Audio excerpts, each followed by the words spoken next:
बिस्मिल्लाहिर्रहमानिर्रहीम। अस्सलाम वालेकुम नादरीन, आप यूट्यूब चैनल देख रहे हैं। मैं इमरान ख़ान हूँ। नादरीन, सबसे पहले हम बात करते हैं इसराइल और जो एक जंग बंदी हुई है गाज़ा में उस हवाले से। और अमेरिकन ने यकीन दहानी करवाई थी, पाकिस्तान ने इसके ऊपर बहुत ताशे बजाए थे, बड़ी खुशियाँ मनाई थी और ये कहा गया था कि दोबारा सीज़ फायर की वॉलेशन नहीं होगी और गाज़ा में अमन आ गया।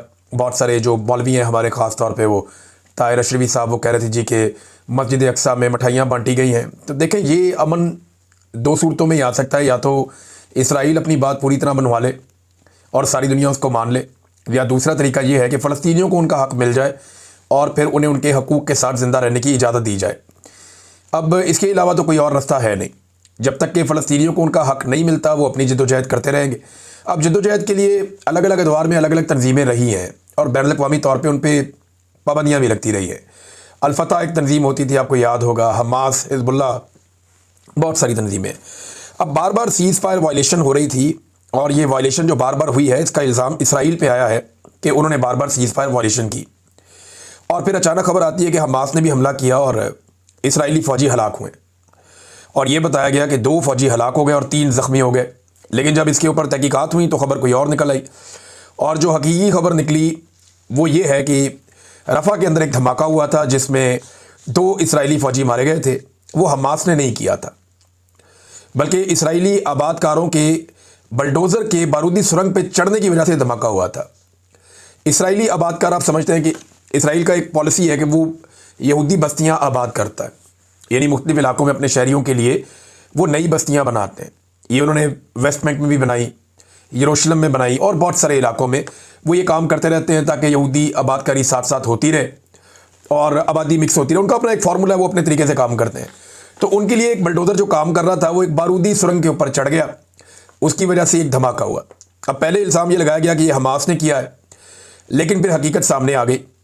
और कुदस न्यूज़ नेटवर्क की रिपोर्ट के मुताबिक वाइट हाउस और पेंटागन को इस बात का इल्म था कि रफ़ा में जो धमाका हुआ ये एक आबादकार इसराइली बलडोज़र के वहाँ दबी हुई बारूदी सुरंग के ऊपर से गुजरने की वजह से हुआ, जिससे इसराइली वज़ीर-ए-आज़म नेतन्याहू के इस दावे की नफ़ी होती है कि हमास के जांबाज सुरंगों से निकले और उन्होंने हमला किया। ऐसा नहीं हुआ। ये खबर आलमी सतह पे गलत करार दी गई है, बल्कि अब कुछ और जर्नलिस्ट हैं इसके बारे में बात कर रहे हैं। रियान ग्रैहम ने इसके बारे में बात की। उन्होंने कहा कि अमरीकी इंतज़ामिया ने अपनी तहकीकात के नताइज इसराइल के सामने रखे कि जनाब ये तो गाज़ा ने वहाँ पे जो हमला हुआ ये हमास ने नहीं किया, ये तो एक हादसा हुआ है। तो इस पर नेतन्याहू ने अपना मौक़िफ़ तब्दील कर लिया और कहा कि क्रॉसिंग चंद घंटों में दोबारा खुल जाएगी। तो अमेरिका को भी इस बात पे बातों का तशवीश होती है कि बार बार हमला हो रहा है।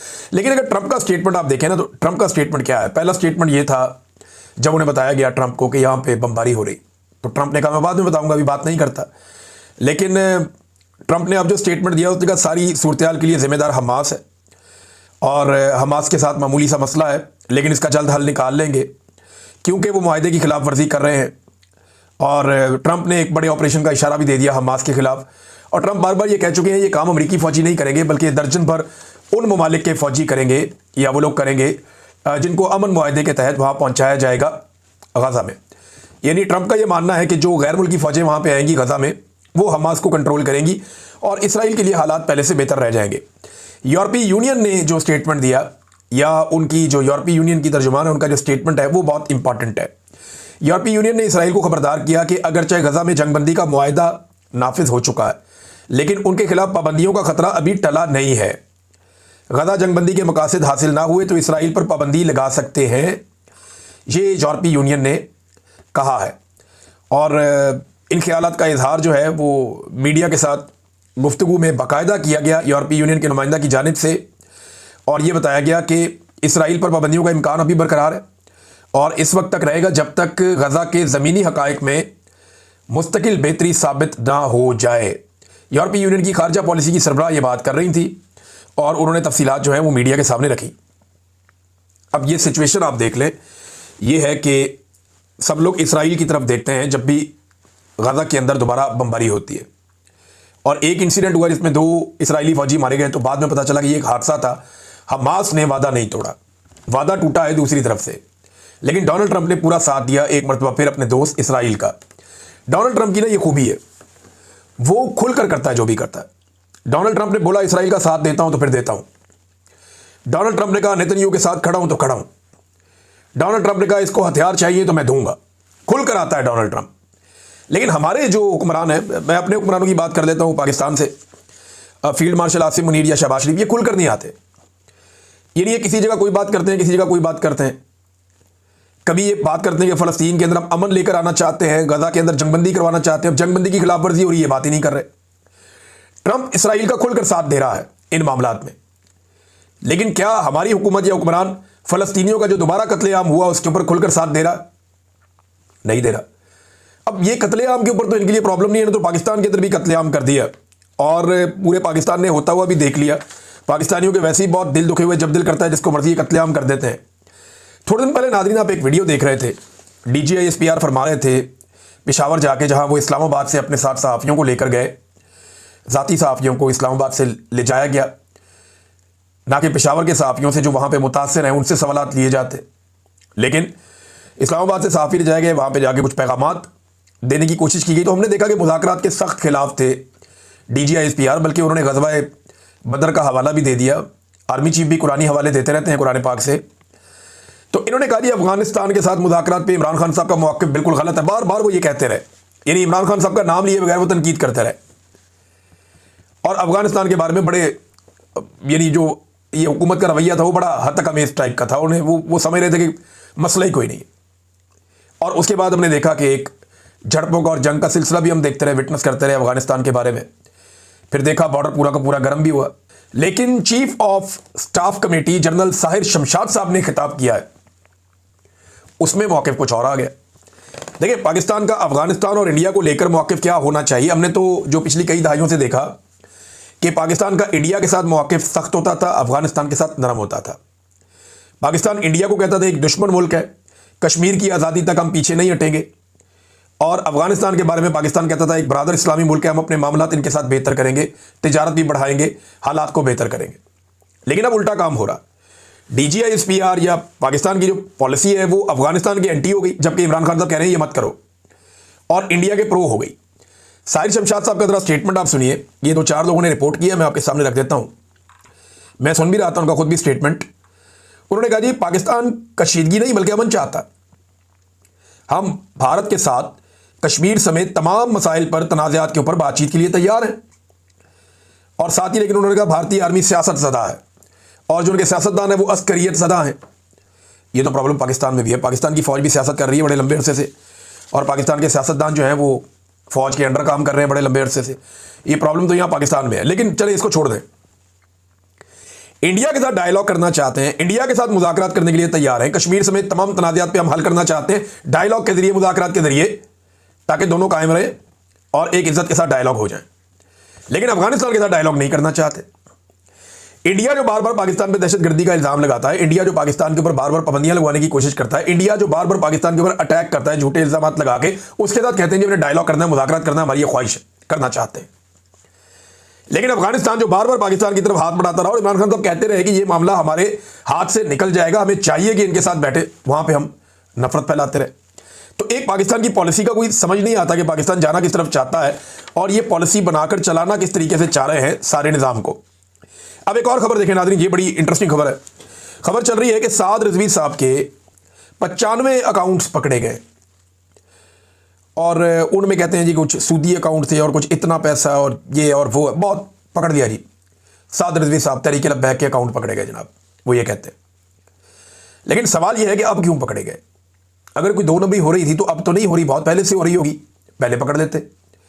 बेशुमार मौलवी और भी है पाकिस्तान में, उनके अकाउंट क्यों नहीं पकड़े जाते, अब इनके क्यों पकड़े जा रहे हैं? आप पंजाब में कम होना चाहिए ना क्राइम रेट, वो कम नहीं हो रहा, बढ़ रहा है। 11% जराइम में पंजाब में इजाफा हो गया। अब ये क्राइम पता कब होता है ज़्यादा? जब लोगों के पास कारोबार नहीं होता, काम नहीं होता, जब लोगों के पास रोजगार नहीं होता, जब गुर्बत बहुत बढ़ती है, मजबूरियां लोगों की बढ़ती हैं, तो बाज़ औक़ात जराइम इसकी वजह से भी बढ़ते हैं। फिर हमारी पुलिस जराइम को रिपोर्ट भी नहीं करती।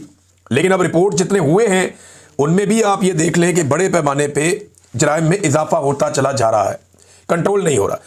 अब पाकिस्तान में करप्ट होना कोई मसला नहीं है, बेईमान होना कोई मसला नहीं है, मुल्क लूटना, कौमी खजाना लूटना, जराइम पेशा होना, अवाम से फ्रॉड करना, ये कोई जुर्म नहीं है अगर आपके ताल्लुकात एस्टेब्लिशमेंट के साथ ठीक है तो।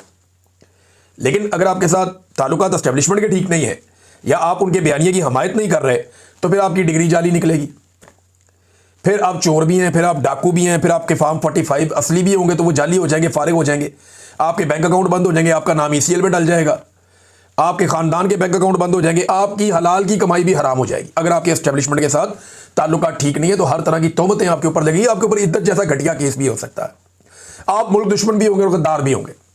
अगर आपने कहीं एस्टेब्लिशमेंट के किसी पॉइंट ऑफ व्यू से इख्तलाफ कर लिया तो फिर यह सब कुछ आपके साथ होगा। नाज़रीन, खैबर पख्तूनख्वा चलते हैं, वहां से बड़ी इंपॉर्टेंट खबरें हैं। नंबर 1 तो यह है कि जो बुलेट प्रूफ गाड़ियां दी थी 3 दिन पहले मोहसिन नकवी ने IG खैबर पख्तूनख्वा को, वो सुहेल अफरीदी साहब ने वापस कर दी। उन्होंने कहा जी ये यूनाइटेड नेशन की जो गाड़ियां हैं ये एक्सपायर्ड गाड़ियां हैं और ये गाड़ियां किसी काम की नहीं हैं। ये गाड़ियां हमने इसलिए वापस कर दी हैं कि हमें वो गाड़ियां दी गई जिनके तो काम निकलना शुरू हो गया, पुरानी गाड़ियां। अब इसके ऊपर हुकूमत कह रही है हमने बड़ी आला क्वालिटी की बड़ी ज़बरदस्त गाड़ियां दी हैं खैबर पख्तूनख्वा को। उन्होंने वापस कर दी। उन्होंने कहा जनाब हमको इतने गए गुजरे कि आपने गाड़ियां में दे दी, इनका काम करवाएं, इनको चलाएं, ये गाड़ियां ठीक नहीं है, एक्सपायर्ड। देखिए ये जो होती है ना बुलेट प्रूफ गाड़ी, ये बड़ी हसास गाड़ी होती है। वो मैंने एक रखी है तो मुझे आइडिया है, वो पुरानी गाड़ी है बहुत, इतनी महंगी मैं अफोर्ड नहीं कर सकता नई गाड़ी, तो मैं पुरानी थी मेरे पास। तो मेरे वालिद ऑटोमोबाइल इंजीनियर हैं, वो रोज़ाना कोई ना कोई उसका काम करते ही रहते थे। यानी कोई ना कोई बंदा आया होता था, वो कोई ना कोई काम उसका कर ही रहा होता था, कोई ना कोई पुर्जा उसका निकल रहा होता था, कोई नया डाल ही रहा होता था, कोई ना कोई चीज़ उसकी रिपेयर होने के लिए गई होती थी। तो ये क्योंकि बहुत वजनी गाड़ी होती है, ये जितनी मर्जी अच्छी गाड़ी हो इसका काम निकलता रहता है। ये पुरानी हो जाए तो ये फिर वो आप ऑपरेशनल कामों के अंदर इसको इस्तेमाल नहीं कर सकते, ज़्यादा पुरानी हो जाए तो ये अब उनको इस तरह की गाड़ियाँ दे दी गई, तो उन्होंने एहतजाजन वापस कर दी। जनाब ये आप हमें समझते क्या है? तो उन्होंने जो खैबर पख्तूनख्वा के चीफ मिनिस्टर सुहेल अफरीदी उन्होंने वापस कर दी और साथ ही उन्होंने ऐलान किया कि जुमे को वो 4 सद्दा में जा रहे हैं, हफ्ते को खैबर एजेंसी में जा रहे हैं कन्वेंशंस करने के लिए, और एतवार को करक में जा रहे हैं कन्वेंशंस करने के लिए, और जरगा का अलग से ऐलान किया हुआ है सुहेल अफरीदी ने। तो ये बड़ी एक्टिविटीज़ हैं जो होने जा रही हैं खैबर पख्तूनख्वा में। अब ये कोई इतनी एस्टेब्लिशमेंट को पसंद नहीं आएगी और उनके ऊपर सुहेल अफरीदी पे एक प्रोपेगेंडा ये किया जा रहा है कि वो कोई लॉ एंड ऑर्डर की मीटिंग थी जिसमें उसने शमूलियत नहीं की तो उसने बड़ा जुल्म किया। तो सुहेल अफरीदी ने बताया कि जनाब ये लॉ एंड ऑर्डर की नहीं थी मीटिंग, बल्कि ये जो मीटिंग थी ये 2 चीज़ों पे थी, वो दोनों चीज़ें उन्होंने बताई। एक तो मीटिंग जो थी वो फूड सिक्योरिटी पे थी और दूसरा अफगान महाजरीन पे थी। इसमें लॉ एंड ऑर्डर का मसला नहीं था। और वैसे भी जुनैद अकबर ने कहा कि जी आप जितनी मर्जी मरतबा बुलाएं हम नहीं जाएंगे जब तक कि इमरान खान की मुलाकात सुहेल अफरीदी से नहीं करवाई जाएगी। बल्कि उन्होंने ये भी बताया जुनैद अकबर ने कि इमरान खान को जब ये बताया गया कि अली अमीन गंडापुर के मुताबिक कोई 22 बंदे ऐसे हैं जो एस्टेब्लिशमेंट को एफिडेविट दे चुके हैं बयान हल्फी कि जनाब जब आप कहेंगे जहाँ कहेंगे हम वह वोट डाल देंगे, तो ये जो 22 बंदे हैं ये हमारे हाथ से निकल जाएंगे। इन्हीं 22 बंदों का दबाव डाल के अली अमीन गंडापुर ने सेनेट के इलेक्शन में अरकान को कहा था कि जी इसको नहीं ले सकते, हमारे 22 बंदे बिके हुए हैं, बिला मुकाबला करवा लो। मुकाबला हो गया तो बढ़ जाएंगे। तो इमरान खान साहब को जब ये बात बताई गई कि जनाब अगर वज़ीर आला चेंज किया तो ये 22 बंदे जो है एस्टेब्लिशमेंट ने कंट्रोल कर लिए तो फिर हमारी हुकूमत नहीं रहेगी। तो इमरान खान साहब का जवाब क्या था ये ज़रा सुन लें कि इमरान खान ने कहा कि मुझे कोई परवाह नहीं है, हुकूमत जाती है तो जाए, कम से कम इन 22 बंदों से हमारी जान छूट जाएगी, हुकूमत की खैर है। ये है जनाब इमरान खान। उसे जेल में बैठ के इस बात की फिक्र ही नहीं है कि हुकूमत जाती है तो जाए। वो कहता है 22 बंदे अगर फ्रॉड करेंगे तो खुद ही भुगतेंगे। एक बंदा भी नहीं मुकरा, एक बंदा लकीर की उस तरफ नहीं गया। ये हालात है नादरीन खैबर पख्तूनख्वा में। एक और चीज़ नादरीन मैं आपके साथ शेयर करता हूँ। एक रोला डाला गया था कि सुहेल अफरीदी के पीछे कायदे आज़म मोहम्मद अली जिन्ना का फ़ोटो नहीं है और कायदे आज़म का फ़ोटो क्यों हटाया इसका रोला डाला गया था। लेकिन जिन लोगों ने ये शोर मचाया था ना, उन्होंने उस वक्त ये शोर नहीं मचाया जब अखबारात के अंदर फ़ौजी अफसरान की तस्वीरें लग रही थी 14 अगस्त पे, सियासतदानों की लग रही थी और कायदे आज़म जो बानी पाकिस्तान है उनकी नहीं लग रही थी। किसी ने शोर नहीं मचाया। लेकिन सुहेल अफरीदी के पीछे लगी हुई थी, वो उस फ्रेम से बाहर चली गई तो बहुत रोला डाला गया। अब जनाब सोशल मीडिया ने रोज़ाना ही काम पकड़ लिया है। जरदारी अपने दफ्तर में बैठे, शहबाज शरीफ बैठे, मरियम, बिलावल, मुराद, कोई भी बैठे अपने अपने ऑफिस में, तो मुरादरी शाह बैठे, कोई भी, तो वो तस्वीर निकाल के लगा देते हैं जनाब इस तस्वीर में कहाँ है कायदे आज़म। कहीं पे भुट्टो की तस्वीर लगी होगी, कहीं नवाज शरीफ की तस्वीर लगी होगी, कहीं किसी और की लगी होगी, हर जगह से कायदे आज़म गायब है। लेकिन हराम है कि कोई बंदा आवाज़ उठाए इस पर। खास तौर पे मैं उन बंदों की बात कर रहा हूं जिन्होंने सुहेल अफरीदी के मामले पे आवाज़ उठाई थी। देखिए आवाज़ उठानी है तो फिर आपको सबके खिलाफ उठानी है। जो चीज़ एक ने गलत की वो सब ने गलत की। लेकिन वहां पे एक तस्वीर लगी हुई थी और दूसरे एंगल से जब एक फोटो सामने आया वीडियो तो पता चल गया कि तस्वीर तो लगी हुई है। नाज़रीन एक और काम किया ये पंजाब हुकूमत ने, और इसको अपने फ़ायदे के लिए वो इस्तेमाल करेंगे, लेकिन मैं आपको ज़रा इसका पोल खोल देता हूँ। ये मेरे साथ फिगर सामने मौजूद हैं। पंजाब हुकूमत ने बड़ी महंगी गाड़ियाँ जनाब तैयार कर ली और ये गाड़ियाँ मंगवा ली और खड़ी कर दी लाइन में। ये 15 गाड़ियाँ हैं और इनको एंटी स्मोक व्हीकल्स कह सकते हैं या एंटी स्मोक गन का आप इसका नाम दे सकते हैं। इन गाड़ियों के ऊपर ना वो लगे होते हैं वाटर बाउजर्स और पीछे गन लगी होती है जिसके ज़रिए से पानी की बूंदें हवा में छोड़ी जाती हैं बहुत तेज़ और बहुत फैला के छोड़ी जाती है। फुहार नहीं होती, इस तरह छोड़ी जाती हैं, पानी की फुहार छोड़ी जाती है हवा के अंदर।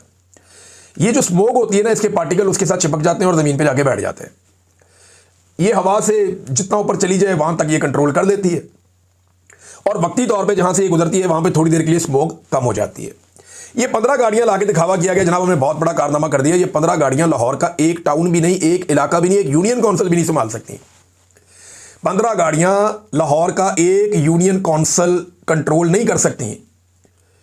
तो लाहौर के अंदर एक एक टाउन में कितने कितने यूनियन काउंसिल्स हैं और टोटल 7 टाउन हैं लाहौर में, जो मैंने लास्ट पढ़ा था। इतना बड़ा शहर है कि एक यूनियन काउंसिल को कंट्रोल कर नहीं सकती ये गाड़ियां 15, और इन्होंने लाके पूरे शहर के लिए दे दी है। ये 150 गाड़ियों की बजाय 500 गाड़ियां भी जाए ना, फिर भी नहीं हो सकता लाहौर में स्मोक का कंट्रोल। और पैसे कौम के ज़ाया कर रहे हैं सिर्फ अपनी इश्तेहारबाजी के चक्कर में। ये हो सकता है कि स्कूल के बाहर खड़ा कर दें या वज़ीर आला के दफ्तर के बाहर लगा लेंगे भी यहाँ पे पोल्यूशन नहीं होनी चाहिए, इसको फेंकते रहो फुहार को, स्मोक नीचे गिरती रहे। या एक कोई असम्बली के बाहर कर दो या कोई एक हाई कोर्ट के बाहर कर दो, थोड़ा सा वहाँ पे ज़रा थोड़ा माहौल बन जाए, सफाई सुथराई हो जाए। लेकिन देखिए इसमें चंद चीज़ें, एक तो इसमें लेबर लगती है, इसमें पानी बहुत ज़्यादा ज़ाया होता है। आपके पास पानी की पहले किल्लत है, आप ये कर लें, पानी इसमें ज़ाया होता है, लेबर लगती है, पैसा लगता है। तो आपका पैसा तो बहुत लगेगा ये काम करने, इसको चलाने के लिए भी पैसा होता है, इसको खरीदने के लिए भी पैसा होता है। लेकिन क्या ये काम करता है? ये मॉडल पहले अपनाया गया था दिल्ली में, इंडिया में। वहाँ बहुत सीरियस इशू है पोल्यूशन का। दिल्ली ने इसके ऊपर चंद सालों से काम किया और उन्होंने बहुत सारी जगहों पे ये लगाए। उनकी बेशतर मशीनें खराब हो गई और उनके पास नतीजा ये है कि इसको कामयाब नहीं करार दिया जा सकता वहाँ पे। यानी अभी मैंने खोला, ये मैं एयर क्वालिटी इंडेक्स निकाल के मैंने इसको रिसर्च कर लिया। दिल्ली में जो इस वक्त एयर क्वालिटी इंडेक्स है वो 590 और ख़तरनाक हद तक ज़्यादा है।